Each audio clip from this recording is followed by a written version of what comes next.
Welcome to Glisso English. Real life stories. Imagine this. It is your birthday. Your favorite relative surprises you with a beautiful, expensive luxury car. Everyone is cheering, everyone is smiling, but inside you are panicking. You quickly realize you cannot afford the insurance. You cannot afford the repairs. This beautiful gift is actually going to make you broke. But if you give it back, you will break your relative's heart and offend the entire family. What would you do? Today, we are going to listen to a story called The Gift of Debt. Through this story, we will explore a tough, real-life dilemma and learn some excellent English idioms and vocabulary that native speakers use when dealing with stress, money, and difficult family situations. Let's get started with Chapter 1. The morning sun hit the driveway, reflecting off the metallic paint of a vintage, midnight blue European sports car. It was absolutely stunning. Uncle Arthur stood next to it, holding a silver key with a massive grin on his face. "Happy birthday, Marcus!" Uncle Arthur clapped him on the shoulder, handing over the key. "She's all yours, a classic beast for a classic young man." Marcus stared at the key in his palm. His heart did a strange flip, half pure excitement, half cold panic. He looked at the car, then back at his family, who were all cheering and taking photos on their phones. "Wow, Uncle Arthur," Marcus managed to say, forcing a wide smile. I don't know what to say. This is incredible." In reality, Marcus knew exactly what to say internally. "I am in deep trouble." Marcus was 26, working a modest entry-level job and living in a small apartment. He drove a battered commuter car that barely survived winter. This vintage sports car was a masterpiece, but it was also what people call a white elephant, a possession that costs more to keep than it is worth. "Go on, start her up," Aunt Linda called out, waving her hands. Marcus climbed into the leather interior. The engine roared to life with a powerful, aggressive sound. It felt amazing, but as Marcus looked at the dashboard, he noticed the premium fuel gauge was nearly empty. He realized he was wearing golden handcuffs. He had just received a luxury status symbol, but he was completely trapped by the invisible, looming costs of keeping it.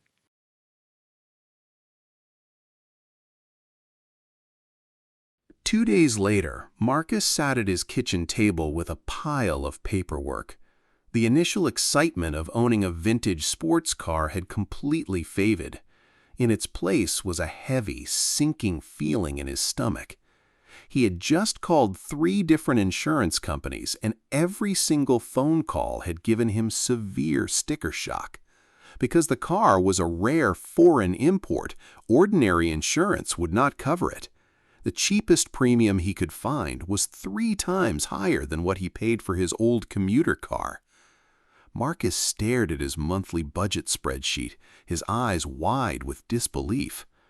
"This is insane," he muttered to himself, rubbing his tired eyes. Just paying the monthly insurance and the city parking permit would wipe out his entire savings allowance. He would have to cut his grocery budget in half and stop going out with friends entirely. The car was already costing an arm and a leg, and it was just sitting in the parking lot. Later that afternoon, Marcus drove to the gas station. He watched the numbers on the pump climb higher and higher.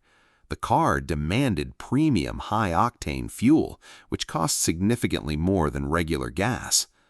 As he tightened the fuel cap, his phone buzzed with a text message. It was from Uncle Arthur asking for a photo of the car gleaming in the sun.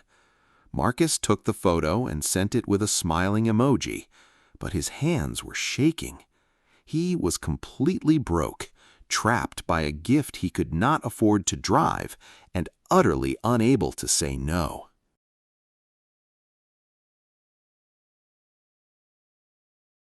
By the end of the week, the inevitable happened. Marcus was driving home from work when a bright amber light illuminated on the dashboard. It was the dreaded check engine light. Simultaneously, a faint metallic rattling noise began echoing from underneath the long hood. Marcus felt a wave of cold sweat break out across his forehead. The next morning, he cautiously drove the car to a local mechanic specializing in European imports. The mechanic, a gray-haired man named Gavin, hooked the vehicle up to a diagnostic machine and sighed. "Well, kid, the oxygen sensor and the catalytic converter are completely shot," Gavin said, wiping his greasy hands on a rag. "Because it's a vintage foreign build, I can't just get these parts down the street. I have to import them directly." Gavin printed out the estimate and handed it across the counter.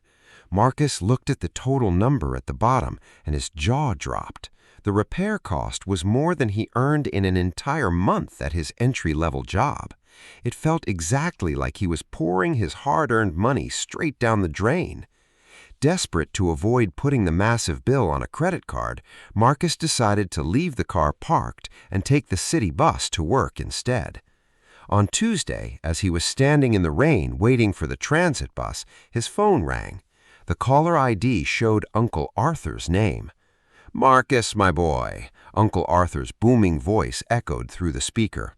"I drove past your office building during my lunch break to see the beast parked out front, but the spot was empty. Is everything all right?"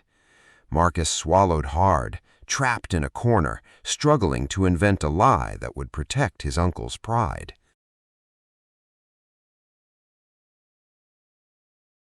Sunday family dinner arrived far too quickly, and Marcus felt like he was walking into a trap. The entire family gathered at Aunt Linda's house, and the moment Marcus walked through the front door, all eyes were on him. "There he is!" Uncle Arthur shouted warmly from the living room, raising a glass in greeting. "How is the beast treating you, Marcus? Did you get that issue sorted out from Tuesday?" The room went completely silent as his parents, cousins, and aunts turned to hear his answer. Marcus felt his face grow uncomfortably hot as the intense family interrogation began. He had to bite his tongue to keep from screaming about the astronomical repair bill sitting on his kitchen counter. Instead, he forced a tight smile and maintained the happy facade everyone expected from him. "Oh, yes, Uncle Arthur," Marcus lied smoothly, hating himself a little bit more with every word. "It was just a minor glitch with a sensor. Nothing to worry about at all. The car is incredible." Uncle Arthur beamed with immense pride, completely unaware of the financial ruin he had caused. "Fantastic. After dinner, you are giving me a proper ride down the highway so we can really open up the engine," Uncle Arthur declared. Marcus nodded and smiled, but inside a dark cloud of bitter resentment was starting to grow. He was drowning in debt and losing sleep, all for the sake of an expensive status symbol he never even asked for.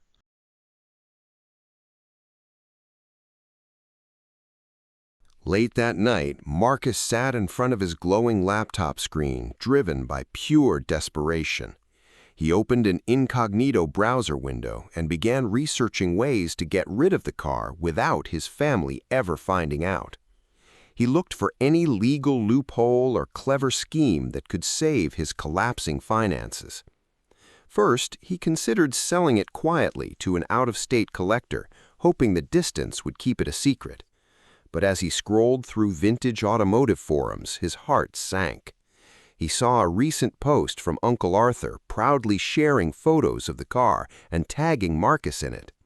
The classic car community was incredibly tight-knit, and any sudden sale would instantly trigger gossip that would get straight back to his family. Next, a darker, more reckless thought crossed his mind. What if the car was conveniently stolen or vandalized? He wondered if leaving it unlocked in a bad neighborhood would solve all his problems. He quickly shook his head in shame, terrified of resorting to something so dangerous and illegal. Marcus sighed deeply, slamming his laptop shut and staring blankly at the ceiling. He was truly caught between a rock and a hard place. On one side was imminent financial ruin, and on the other was the complete destruction of his relationship with his favorite uncle. The beautiful sports car was no longer a dream machine. It was a miserable cage of luxury, and the bars were closing in fast.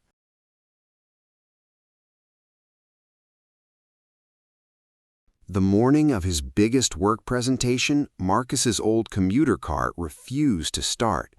Out of options and running late, he reluctantly grabbed the keys to the vintage sports car.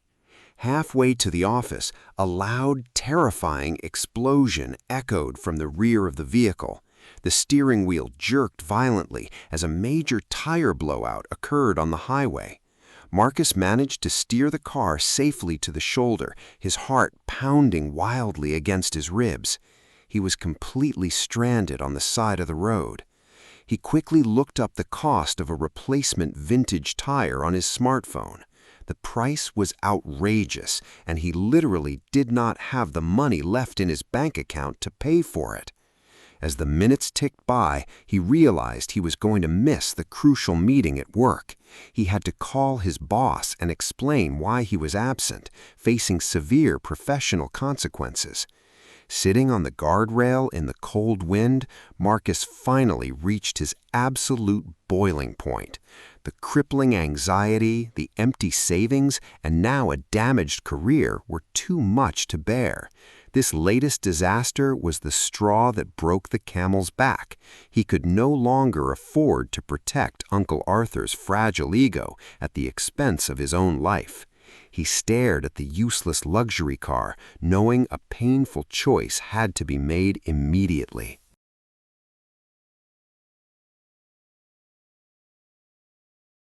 That night, Marcus sat at his desk, surrounded by empty coffee mugs. He knew he had to speak up, so he opened a blank document to begin a confrontation draft. He spent hours trying to find the perfect polite English phrases to explain his messy situation. He typed out one sentence: "Dear Uncle Arthur, I need to back out of owning this car because it is destroying my life." He immediately deleted it, worrying it sounded far too harsh and ungrateful. He started over, trying to spell out the exact numbers clearly and tactfully. He listed the cost of the imported tires, the high-octane fuel, and the astronomical monthly insurance premiums. He rehearsed his speech out loud to the empty room, his voice flat and full of exhaustion.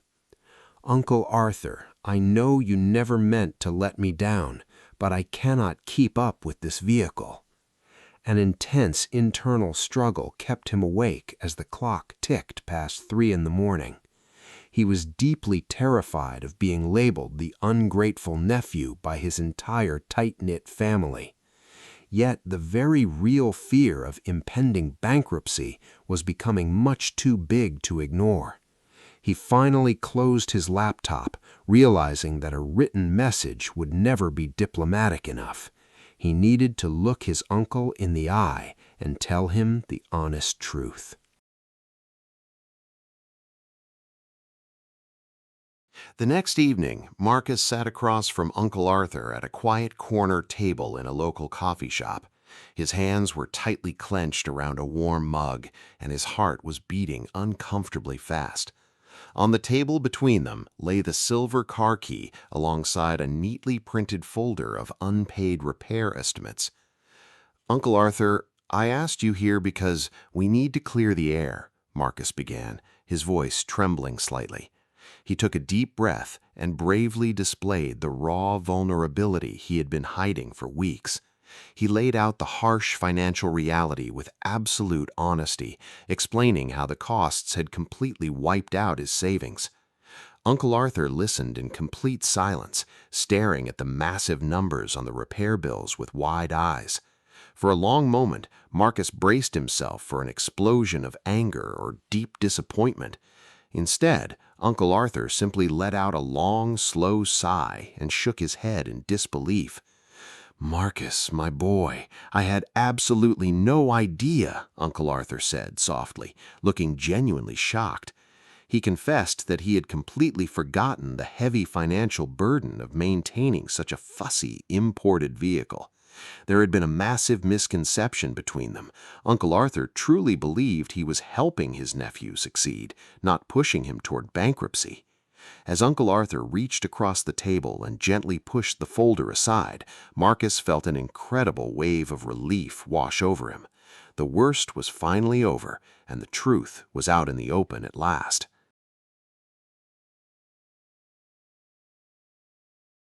Instead of the angry fight Marcus had feared, the atmosphere became calm and supportive. Uncle Arthur pushed his glasses up his nose and looked thoughtfully at the silver key on the table. "We need a sensible compromise," Uncle Arthur said, his booming voice now replaced with a gentle tone. "This car is a beautiful machine, but it is completely foolish for it to ruin your financial future." He proposed that they sell the vintage sports car to a collector and liquidate the asset completely. Uncle Arthur promised to help Marcus use the proceeds to buy a highly reliable, fuel-efficient commuter car. The remaining money would go straight into a savings account for a down payment on Marcus's first apartment. Marcus listened, feeling as though a mountain had just been lifted off his shoulders. This entire painful ordeal was turning into a major blessing in disguise. The next day, Uncle Arthur personally handled the family gossip by explaining the situation to the relatives. With Uncle Arthur managing the family's reactions, the expected drama quickly faded away. Marcus and his uncle were now working in perfect alignment, acting as a team to fix the mistake. By honestly facing the problem together, they turned a financial disaster into a smarter, brighter path forward.